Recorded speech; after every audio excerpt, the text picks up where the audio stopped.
Sir એક વસ્તુ શીખવાડો ને. બોલ ને બેટા. આપણે ફોનમાં સ્ક્રીનશોટ લઈએ છીએ પણ કમ્પ્યુટરમાં બે વાર સ્ક્રીનશોટ કેવી રીતે લેવાય? સારું, ચલો એ પણ તને શીખવાડું છું. તો સૌપ્રથમ આપણે વિન્ડો શિફ્ટ એસ પ્રેસ કરવાનું છે. ત્યાર પછી આ સિલેક્ટ કરીશું આપણે, એટલે પહેલો સ્ક્રીનશોટ આપણે આવી ગયો અહીંયા, બરાબર છે. ત્યાર પછી આને આપણે મિનિમાઇઝ કરીએ છીએ. પછી વિન્ડો પ્રિન્ટ સ્ક્રીનમાં જવાનું છે.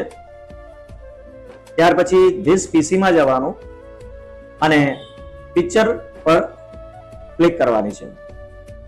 પિક્ચર પર ક્લિક કર્યા પછી જે ફોલ્ડર ઓપન થાય છે એમાં સ્ક્રીનશોટ ફોલ્ડરને આપણે ડબલ ક્લિક મારીને ઓપન કરીશું, એટલે આ રહ્યો આપણો બીજો સ્ક્રીનશોટ. ઓકે બેટા, ખ્યાલ આવી ગયો? સર આ તો સુપર છે.